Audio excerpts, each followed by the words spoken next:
continuar aí a nossa caminhada, né, pelo livro do Apocalipse, vendo se vamos entendendo um pouquinho mais do que está escrito aqui, né?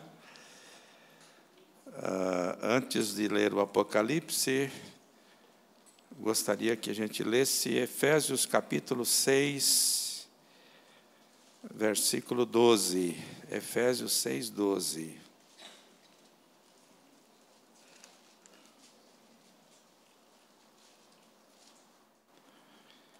Que diz assim: porque a nossa luta não é contra o sangue e a carne, e sim contra os principados e potestades, contra os dominadores deste mundo tenebroso, contra as forças espirituais do mal nas regiões celestes. Então, a nossa luta é contra os dominadores deste mundo tenebroso. Isso significa, então, que nós estamos aqui em luta, em batalha. Estamos em luta. A vida de Jesus foi uma vida o tempo todo de luta, de enfrentando muitas oposições, muitas batalhas, e a nossa vida, então, não é diferente. E hoje queremos focalizar aqui em três inimigos que temos, três inimigos que enfrentamos eles diariamente. Capítulo 12 do Apocalipse fala sobre um deles, que é o dragão, né? Então, nas visões de João, que são a base do seu livro, ele diz assim no capítulo 12, versículo 1. Viu-se grande sinal no céu, a saber, uma mulher vestida do sol, com a lua debaixo dos pés e uma coroa de 12 estrelas na cabeça, que, achando-se grávida, grita com as dores do parto, sofrendo tormentos para dar à luz. Viu-se também outro sinal no céu, e eis um dragão, grande, vermelho, com 7 cabeças, 10 chifres, e nas cabeças 7 diademas. Então viu-se a mulher que estava para dar à luz, viu-se também um dragão. Então nós temos aqui, no capítulo 12, o dragão, temos a mulher grávida e o filho que ela deu à luz, no versículo 5. Nasceu-lhe, pois, um filho varão, que há de reger todas as nações com cetro de ferro, e o seu filho foi arrebatado para Deus até o seu trono.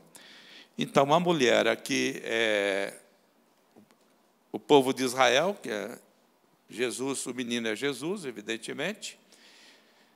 Jesus vem da linhagem de Abraão, Isaque, Jacó, depois as 12 tribos. Judá, um dos filhos do Jacó, é de onde vem Jesus. Ele é o leão da tribo de Judá. Então, a mulher aqui é Israel. No Novo Testamento, Israel passou a ser a igreja do Senhor Jesus, o Israel de Deus, né? E aí, do versículo 7 ao 12, fala de uma luta no céu entre Miguel e seus anjos e o dragão. E o dragão perdeu a batalha, e, como consequência, ele foi lançado aqui para a terra. Já encontramos o dragão, a antiga serpente, lá no Jardim do Éden. Então, cronologicamente pensando, essa batalha aqui deve ter sido antes, que aí ele já estava lá na terra, né? Estava azucrinando já a vida da Eva, né? E, então, versículo 12, houve festa no céu, por isto festejai os céus, e vós os que nele habitais, ai da terra, olha essa expressão, ai da terra e do mar, pois o diabo desceu até vós, cheio de grande cólera, sabendo que pouco tempo lhe resta. Então, o dragão, ele tentou devorar a criança, né, que nasceu desta mulher, e ele não conseguiu. Ele não conseguiu, porque a criança foi protegida por Deus, né? Foi protegida por Deus. O dragão tentou de todas as maneiras devorar Jesus, né? Tentou de todas as maneiras. Logo após o nascimento de Jesus, instigado pelo dragão, o Herodes mandou matar todas as crianças de 2 anos para baixo, porque ele estava temendo o novo rei que tinha nascido. E a vida toda de Jesus foi uma luta intensa, né? Contra as hostes espirituais, contra o dragão. Logo após ele ser batizado, ele foi conduzido pelo Espírito para o deserto, e lá ele foi tentado pelo diabo, tentado pelo dragão, que fez todas as propostas para que Jesus se dobrasse perante ele. E Jesus não se dobrou perante nenhuma delas. E a vida dele, toda de Jesus, foi de uma luta intensa contra os poderes do mal. Tentaram de todas as maneiras, os líderes religiosos tentaram pegar Jesus em alguma falha, em alguma falta, em alguma palavra, em alguma meia palavra que fosse, e eles não conseguiram, tentaram, e o dragão perdeu, né? Então, capítulo 12, temos a mulher, que o povo de Israel, e depois passou a ser a igreja, o dragão tentando devorar a criança e não conseguindo. E no versículo 17, 16, a terra, porém, socorreu a mulher, e a terra abriu a boca e engoliu o rio que o dragão tinha arrojado de sua boca. Ele lança um rio para afogar a mulher, mas a terra abre a sua boca e engole o rio. No 17, ele ficou furioso. Ele está sempre furioso, né? O diabo o bicho está sempre nervoso, né? Está sempre louco da vida, não tem sossego, né? Porque o negócio dele é infernizar a nossa vida também, né? Ele vive infernizado e quer infernizar a gente. Irou-se o dragão contra a mulher e foi pelejar com quem? Com os restantes da sua descendência. Quem é a descendência de Jesus? A igreja do Senhor Jesus. Nós somos a descendência.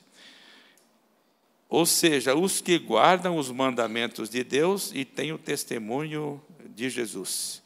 Então, ele não conseguiu derrotar Jesus, ele se voltou, então, contra a igreja, contra aqueles que seguem a Jesus, contra aqueles que são do Cordeiro. Então, dentre os inimigos, aqui, os 3 que são apresentados, o primeiro que é apresentado, e o chefe de todos, é o dragão, que é o Satanás, o diabo, o enganador deste mundo, pai da mentira, mentiroso, pai da mentira, chamado de Deus desse século, que ilude, engana as pessoas. Grande frustração do diabo é ser como Deus. Então, ele tenta de tudo para parecer que Deus, né? Diga. Como é que encaixa aqui o versículo 6, 1260 dias? Não encaixa, né, meu? Não tem nada a ver, né? Não estou brincando com você. 1260 dias. Se for seguir a interpretação, que eu já expliquei para vocês aqui, do chamado pré-milenismo, né? Eles encaixam esses 1260 dias da seguinte maneira. Pré-milenismo, falei para vocês, né? É uma maneira de crer nos acontecimentos finais. Os pré-milenistas, eles creem que o próximo evento na história vai ser o arrebatamento da igreja. A igreja está vivendo aqui, Jesus veio para arrebatar a igreja. Aí ele desce, não chega até a terra, a igreja vai se encontrar com ele nos ares. Os mortos virão com ele e os vivos serão transformados. Os mortos ressuscitarão para encontrar com ele e os vivos serão transformados para o encontro com o Senhor nos ares. E aí ele volta para o céu com a igreja e a coisa aqui na terra continua. E aí há um período que eles dizem, deixa claro que eles dizem, não sou eu que estou dizendo, há um período de 7 anos chamado de grande tribulação. Grande tribulação, 7 anos. 3 anos e meio, aí entra a contagem dos 1.260 dias, quanto dá? A Chica não está aí, alguém faça a conta. 3 anos e meio. Então, segundo essa interpretação, 3 anos e meio, 7 dividido por 2, 3,5, né? Segundo essa interpretação, 3 anos e meio é um período em que o anticristo vai se manifestar, vai fazer um acordo com Israel, porque Israel, segundo essa maneira de crer, vai ter um privilégio especial aqui nesse período, e etc. Então, vai haver um acordo, e depois de 3 anos e meio, o anticristo vai revelar quem ele é, e aí, então, 3 anos e meio de grande tribulação, de grande sofrimento e tal. Então, esse 1.260 dias representa metade desse período de 7 anos, né? Dessa maneira de crer. Terminado, então, os 7 anos, aí há a segunda vinda de Jesus. Aí que vai ocorrer a segunda vinda, e aí Jesus inicia um período de 1000 anos, literalmente, chamado milênio, aqui na terra, onde os judeus terão um privilégio especial, e os gentios serão tipo assim, segunda categoria. Jesus vai estar reinando de Jerusalém, literalmente, com mão de ferro, segundo o texto aqui, e aí o pessoal vai estar nascendo, vivendo, aí vai ter gente que já ressuscitou, já não tem mais o corpo de agora, gente com o corpo de agora, é meio confuso o negócio, eu não consigo entender bem isso, né? Mas, respondendo a sua pergunta, então, 1260 é metade do período da grande tribulação, tá bom? Agora, eu entendo que é um período limitado de tempo, esse 1260, um período limitado. O Apocalipse é um livro simbólico, né? Está cheio de simbologia. Por isso, eu não creio que esses 1000 anos sejam literais. Não tem nenhum outro lugar na Bíblia que fala desses 1000 anos, né? Não tem nenhum outro lugar. Apenas no Apocalipse, que é 1000 anos, o que é? Um período completo. Quando completar o tempo de Deus, que só Ele sabe, ninguém mais. O próprio Jesus falou que não sabia quando voltaria. Então, quando completar o tempo de Deus, 1000 anos, e eu creio que nós estamos agora vivendo o período do milênio. O milênio foi inaugurado quando Jesus Cristo veio e vai se encerrar na segunda vinda. Quando completar o tempo de Deus, tempo determinado por Ele. Por exemplo, na primeira vinda, Jesus Cristo veio no tempo determinado por Deus, que Paulo fala na plenitude dos tempos. No tempo certo, Jesus Cristo veio. Tempo certo de Deus. Houve toda uma preparação do mundo para a vinda do Senhor Jesus. E agora, então, no tempo de Deus, nós que cremos em Jesus, que cremos na palavra de Deus, cantamos esta verdade sempre aqui, cremos que Ele vai voltar uma segunda vez. E aí, então, para aqueles que pertencem ao Cordeiro, né? Pertencem ao Cordeiro, estarão para sempre com o Senhor. Né? Para sempre com o Senhor. Então, eu creio, Walter, que isso daí é um período limitado de tempo, né? Mas, como eu falei, há outros que creem de outra maneira, que eu respeito, né? Mas eu sigo essa interpretação de que estamos no milênio, estamos vivendo a realidade do milênio. Porque uma coisa que eu vejo, que às vezes é feito nessa chamada escatologia, que é o estudo das últimas coisas, eu vejo que há pessoas que eles jogam tudo lá para o final, como se agora não tivesse acontecendo nada, né? O anticristo vai se manifestar lá no final. Pode até ter um anticristo, mas João, o apóstolo, fala que o anticristo já está agindo, né? Na época dele. Olha aí, primeira carta de João. Primeira carta de João, capítulo 2.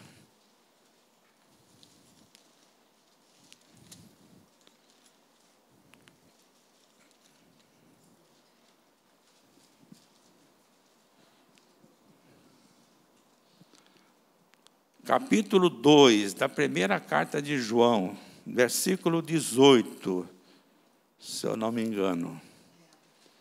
Né? Olha o que ele diz. Filhinhos, já é a última hora, já é a última, quando ele escreveu isso aqui, por volta do ano 80, 85 da nossa era. Já é a última hora, não é que ela vai vir, já é. E como ouvistes que vem o anticristo, também agora muitos anticristos têm surgido, pelo que conhecemos que é a última hora. Então, olha, está dizendo, vem o anticristo, mas muitos anticristos já apareceram na época dele. E aí ele continua, né? Eles saíram do nosso meio, entretanto, não eram dos nossos, porque se tivessem sido dos nossos, teriam permanecido conosco. Todavia, eles se foram para que ficasse manifesto que nenhum deles é dos nossos. Versículo 22 desse capítulo. Quem é o mentiroso, senão aquele que nega que Jesus é Cristo? Este é o anticristo, o que nega o Pai e o Filho. Então, aqui ele usa o anticristo no singular, no singular. Mas tem um versículo aqui, que ele fala, onde fala do anticristo, que ele usa também o plural. 4:3. E todo espírito que não confessa a Jesus não procede de Deus, pelo contrário, este é o espírito do anticristo. Há um espírito, né? Que aquele que não confessa a Jesus está debaixo desse espírito, né? A respeito do qual tendes ouvido que vem, e presentemente já está no mundo. Então, veja aqui que ele usa anticristo no singular e fala que ele já está no mundo. Vamos para a segunda carta de João, versículo 7. Porque muitos enganadores têm saído pelo mundo fora, os quais não confessam Jesus Cristo vindo em carne. Esse é o enganador e o anticristo, singular, mas já saíram pelo mundo. Tá? Então, há uma linha de interpretação que só aguarda tudo lá para o final, nos últimos 7 anos, o anticristo, a grande tribulação e tal. Só que a Bíblia fala que ele já está agindo, desde a época de João. Vamos ver mais um exemplo. Segunda carta de Paulo aos Tessalonicenses. Paulo usa aqui outro termo, aliás. Ele fala aqui do homem da iniquidade, da destruição, né, que vai se manifestar. Deixa eu ver aqui todo o capítulo 2, só vou pegar os versículos aqui, né? Porque aqui em Tessalônica, Paulo falou da segunda vinda de Jesus, e ele foi embora, né? E aí começaram a surgir muitos boatos que Jesus já estava vindo, né?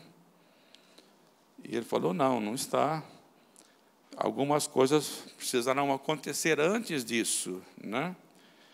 E um deles é essa rebeldia, né? A apostasia, a rebeldia contra Deus. e seja revelado o homem da iniquidade, o filho da perdição. Quem é o homem da iniquidade, o filho da perdição? Esse daí é o versículo 4, o qual se opõe e se levanta contra tudo que se chama Deus, o objeto de culto, a ponto de assentar-se no santuário de Deus, ostentando-se como se fosse o próprio Deus. Então, esse é o homem da iniquidade, o filho da perdição. Não vos recordais de que, ainda convosco, eu costumava dizer-vos estas coisas? Era uma linguagem para eles conhecida. Para nós faltam algumas informações. Mas eles estavam sabendo perfeitamente. Paulo já tinha falado isso exaustivamente para eles, né? E agora sabeis o que o detém, para que ele seja revelado somente em ocasião oportuna. Então, alguma coisa, e aí os teólogos e os comentaristas bíblicos dão algumas sugestões do que é que o detém, né? Me parece que quem detém o mal é Deus, né? Quem detém o mal é Deus, né? Creio eu, né? Mas olha o 7, como é que é interessante. Com efeito, o mistério da iniquidade já opera, e aguarda somente que seja afastado aquele que agora o detém. Já opera, já está agindo. Não é que vai agir só lá no final. Eu creio que no final vai se intensificar e muito. E poderá surgir literalmente um cara que seja o anticristo personificado numa pessoa que encarna toda a maldade, todos os aspectos do dragão, né? Mas o que eu quero deixar claro, que isso já está acontecendo. É um erro pensarmos que só vai ser lá no final. Não é. Nós estamos em luta agora, a iniquidade está operando, os anticristos estão por aí, os falsos apóstolos estão aí, os falsos profetas estão aí, o diabo está aí aprontando. A besta, que uns ficam tentando adivinhar qual é o nome da besta, não precisa de adivinhar nada. Você tem que se preocupar se você tem o número do cordeiro no seu coração, na sua vida. Isso é que tem que ser a preocupação. Mas quantas coisas que são escritas para tentar adivinhar o número da besta. Há 2000 anos que estão tentando adivinhar o número da besta, não conseguiram ainda, mas continuam tentando. Isso é que eu acho mais incrível. E já nomearam tantas bestas por aí que não tem tamanho, né? O que recebe o maior número de votação é o Papa, né? O Papa, então, vou te contar, viu?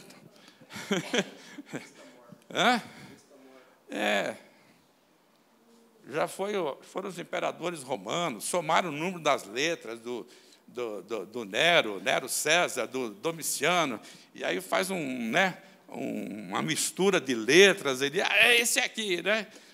Até brincamos com a Rosana aqui, se ela fosse Rossana, seria número 7, mas ela é Rosana, só tem 6 letras. É a besta, está vendo?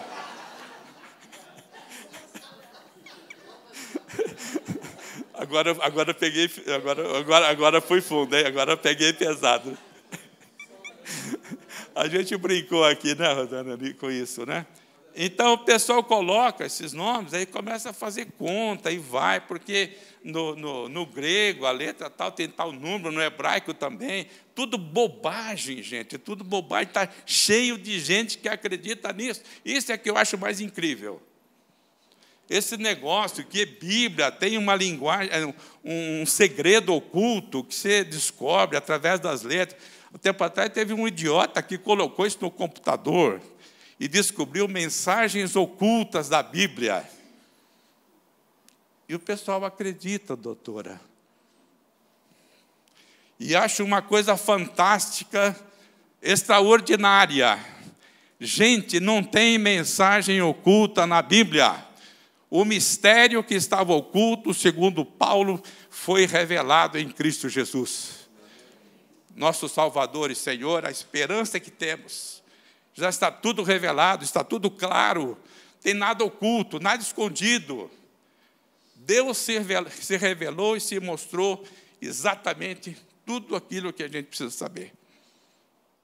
Mas tem umas coisas que doutor, eu fico encafifado, como é que tem gente que acredita nisso? Cara? E gente de igreja, viu? Crente, que começa a divulgar isso e divulga mensagem, e vai pelo WhatsApp, pelo não sei o que lá mais. Não quero falar do WhatsApp hoje. Vou me conter.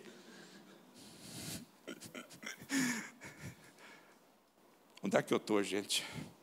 Estou aqui no púlpito, aqui, falando.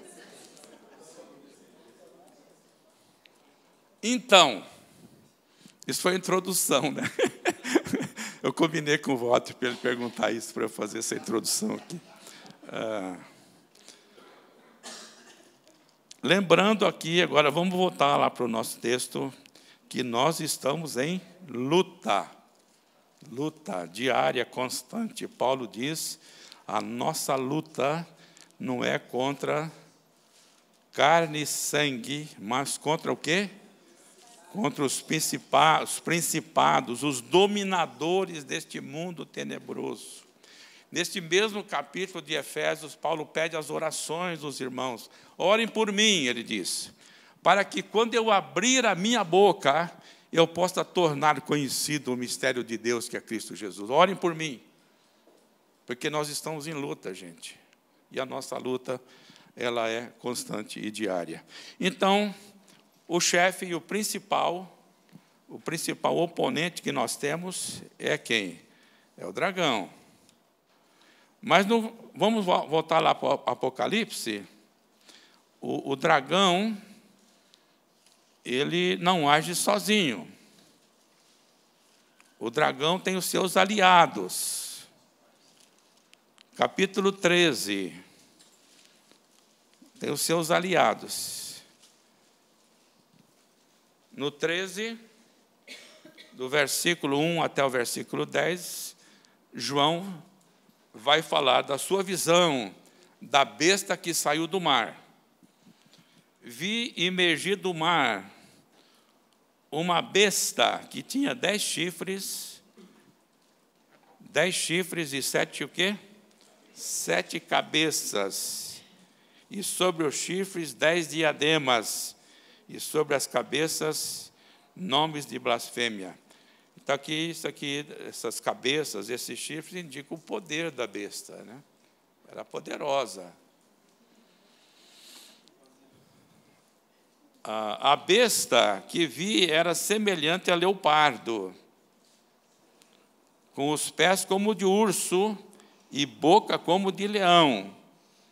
E deu-lhe o dragão o seu poder e o seu trono e grande autoridade. Então, a besta recebe do dragão, né? Essa besta que tinha os pés do quê?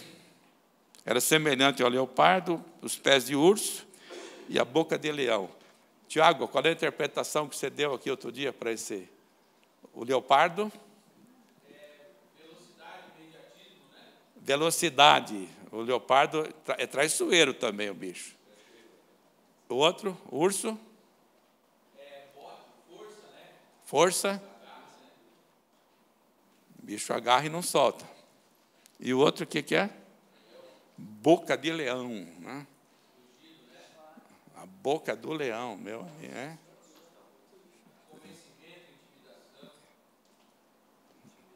Então, essa besta, não, uma besta pavorosa, né? Então, e daí vai falando da besta. Ela recebeu todo o poder do dragão. Então, vi uma de suas cabeças como golpeada de morte, mas essa ferida mortal foi curada, e toda a terra se maravilhou seguindo a besta. Veja que ela atrai, né? Toda a terra se maravilhou seguindo a besta. Abriu a sua boca em blasfêmias contra Deus para difamar o nome e difamar o tabernáculo, a saber, os que habitam no céu. Mas não é assim que difamam Deus, o céu, a palavra de Deus, né? Por fim, foi dado também que pelejasse contra os santos e os vencesse. deu-se-lhe ainda autoridade sobre cada tribo, povo, língua e nação. Quem é que tem essa autoridade sobre todo o povo, língua e nação? É Jesus. Porque o domínio da besta é o domínio da mentira, né? Veja que ela recebeu a autoridade de quem? Do pai da mentira. Então, ela faz aquilo que o pai dela ensinou.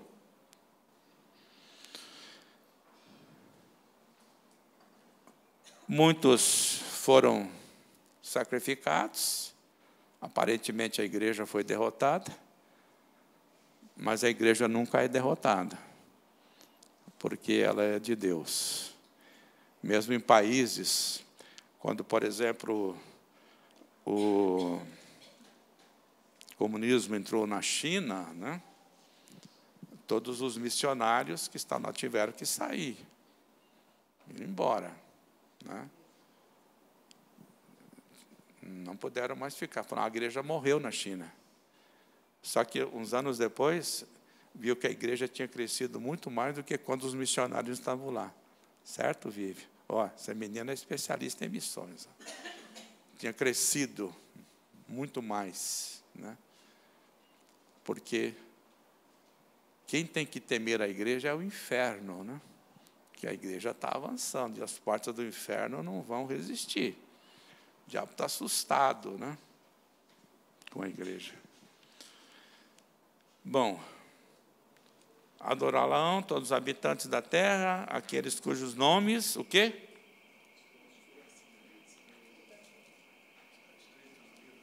Não foram escritos no livro da vida do Cordeiro, que foi morto desde a fundação do mundo.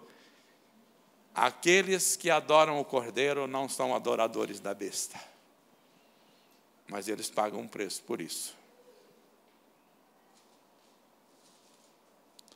Se alguém tem ouvidos, ouça.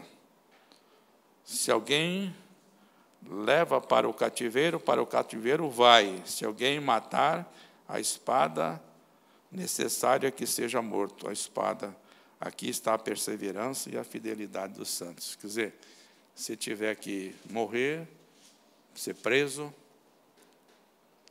vai acontecer. Mas os santos, eles vão perseverar no meio da luta, da perseguição e da pressão. Então, esta é a besta do mar, né? A besta do mar, o Império Romano já passou, né? Já passou, mas o espírito da besta ele está presente durante toda a época da história e em todo o mundo, todo mundo. Se você duvida de que a besta está agindo, e você tem acompanhado, acompanha as notícias do nosso país, do mundo. Será que a besta está agindo ou ela está? Só querer ver, né? Mas tem outra besta aqui, são duas, né? Há muito mais bestas no mundo, mas aqui ele está falando de duas, né? Vi ainda outra besta emergir da terra, possuía 2 chifres. Olha que interessante isso aqui, ó. Parecendo cordeiro, mas falava como dragão. Veja o engano, né? Ela parecia cordeiro, mas falava como dragão. Exerce toda a autoridade da primeira besta na sua presença, faz com que a terra e os seus habitantes adorem a primeira besta, cuja ferida mortal fora curada. Ó. Curou a ferida, já vem outra, né? A besta nunca morre, só vai morrer lá no final, né? Vai ser jogada no abismo, né? Mas ela não morreu ainda não, a ferida mortal foi curada. Morre um, vem outro, né? Também opera grandes sinais, de maneira que até fogo do céu faz descer a terra diante dos homens. Quem é que fez descer fogo do céu no passado? Elias, né? Profeta, porque a besta, isso aqui é o engano, né? Engano, a mentira, né? Onde é que eu parei, hein? Seduz os que habitam sobre a terra por causa dos sinais que lhe foi dado executar diante da besta, dizendo aos que habitam sobre a terra que façam uma imagem à besta, aquela que ferida a espada sobreviveu. Então, essa besta aqui, ela é promotora da outra, né? Mas as duas fazem parte do sistema. Podemos chamar que essa daqui ligada ao sistema religioso e a outra ao sistema político, enfim. Mas as duas estão juntas, né? A todos os pequenos, os grandes, os ricos e os pobres, os livres, os escravos, faz que lhes seja dada certa marca sobre a mão direita ou sobre a fronte. Aqui, então, vem o negócio do número agora, né? Para que ninguém possa comprar ou vender, senão aquele que tem a marca, o nome da besta, ou o número do seu nome. E aqui está a sabedoria. Aquele que tem entendimento, calcule o número da besta, pois é número de homem. Ora, este número é 666. 7 é o número da perfeição, né? O número de Deus, né? De completude. 666, 3 vezes incompleto, né? Certo? É a besta. Então,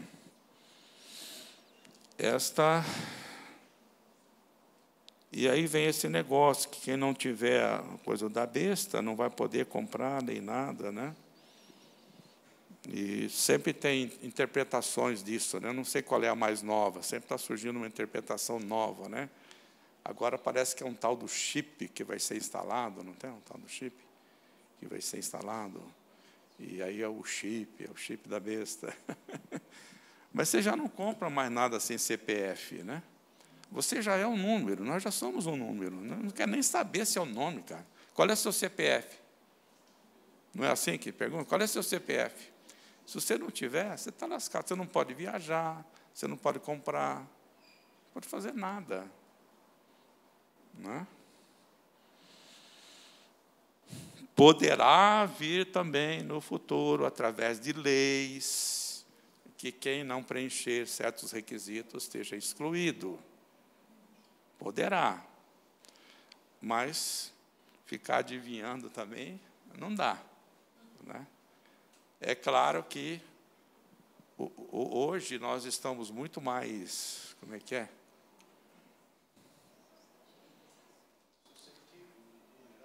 Vulneráveis, né? Hoje não tem segredo da vida, né? Você sabe tudo, né? Tudo o que eu digo, né? Você sabe, não é? Hoje já não tem. Eu que sou do tempo que fazia conta corrente de banco à mão, doutor, você imagina quantos anos que eu tenho, doutor? Conta corrente à mão. Ferreira chegava lá, fala, quero abrir uma conta. Pois não, seu nome, José Ferreira de Farias. Daí fazia o depósito, aí eu pegava aquele lá, abria um livrão, uma folha, José Ferreira de Farias, um livrão desse tamanho, assim. Depósito tanto, saldo tanto. Eu sou dessa época, rapaz, peguei isso. Você imagina. Você fica me olhando com cara de espanto, né? Mas hoje a gente já está aí, ninguém quer saber seu nome, né? Antes você ia ao banco, né, Aramis? É tratado pelo nome, né?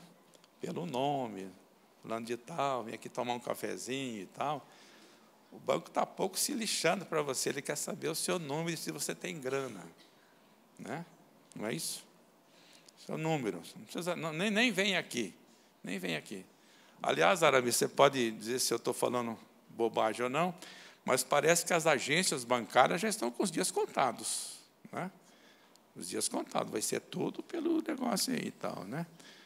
E eu não sei como é que eu vou me virar, Ronaldo, porque ainda eu gosto de ir no banco, puxar um extratinho, me dá uma sensação de segurança, assim, falsa, mas me dá. Né? Então, o dragão é o chefe, a besta do mar é o sistema, e a besta da terra está ligada com tudo o que diz o ensinamento falso das verdades de Deus. Das verdades de Deus. Tudo aquilo que nega a palavra de Deus, que nega Deus, não importa o título, o rótulo que tenha, não importa o nome da igreja, não importa. O que importa é se é fiel ao Senhor Jesus, se é seguidor do Cordeiro ou não. E se é fiel ao ensino da palavra de Deus. Porque hoje, como sempre houve, mas hoje há uma explosão de engano e de mentira, que tem aparência de cordeiro, mas fala como dragão. Essa é a besta da terra. A aparência é de cordeiro. Fala como dragão. Está de paletó, de gravata, está de tudo. Por isso que eu não coloquei gravata hoje. A aparência de cordeiro. Mas na hora de falar é o dragão.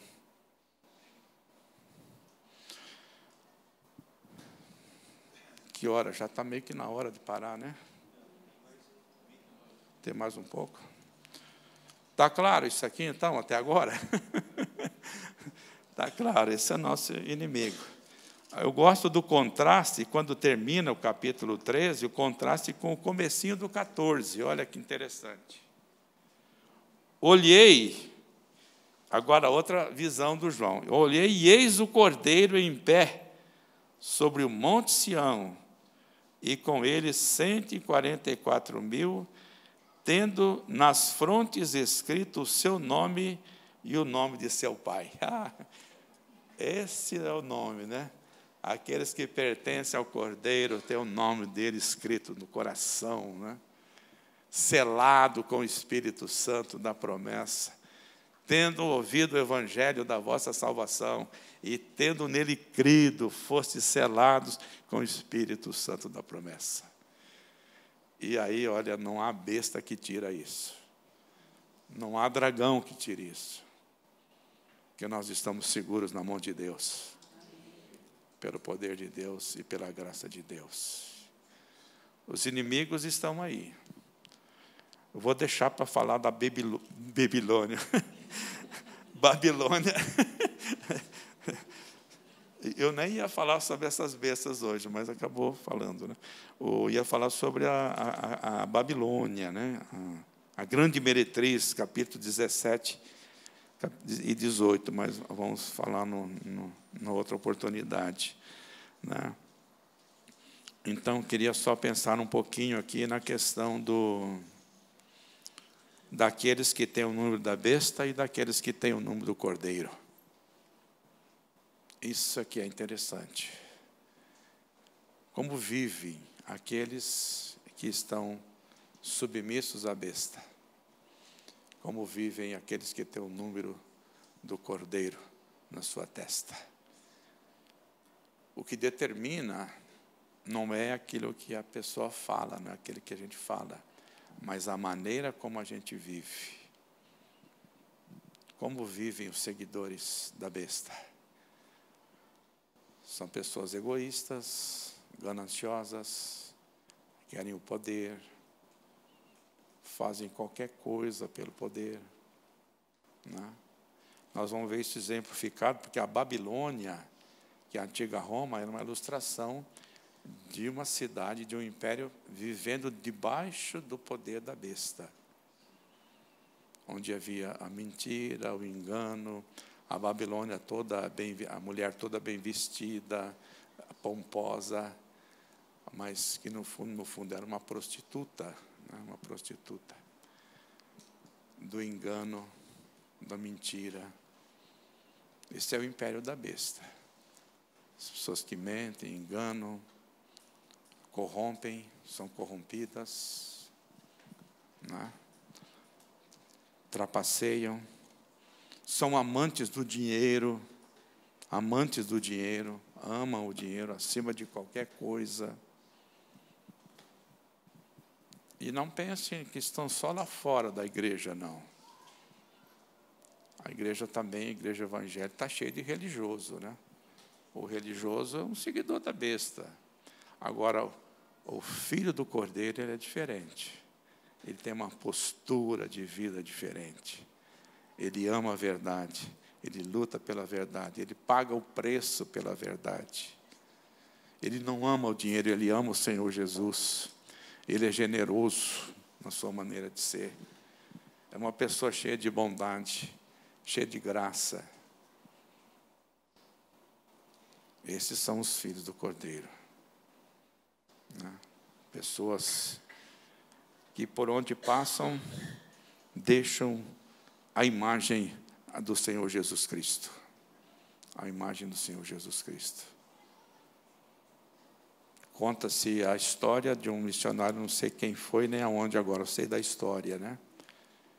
É que chegaram uns missionários num determinado país e começaram a falar de Jesus e tal.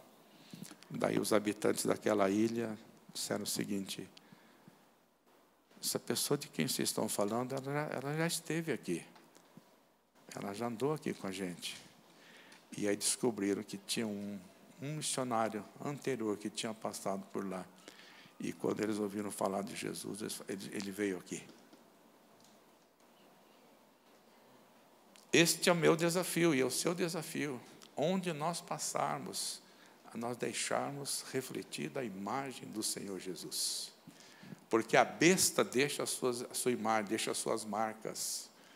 Mas nós somos convocados a deixar a imagem do Cordeiro. As pessoas falam, este é do Cordeiro. Ele se parece com o Cordeiro, ele fala como Cordeiro, ele age como Cordeiro e ele vive como Cordeiro.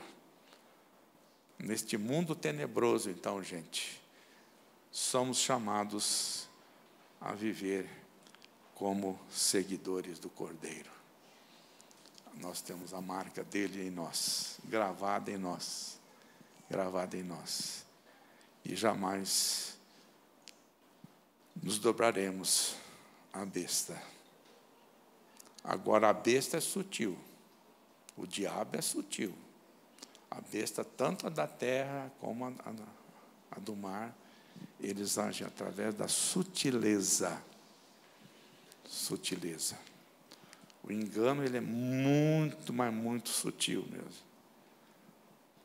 O pai da mentira, ele é habilidoso e ele deu poder para essas bestas aí, que são habilidosas. Então, precisamos uns dos outros. Por que a igreja é importante? Para nos proteger. Precisamos uns dos outros. Né? Que Deus derrame sobre nós da sua graça maravilhosa. Amém.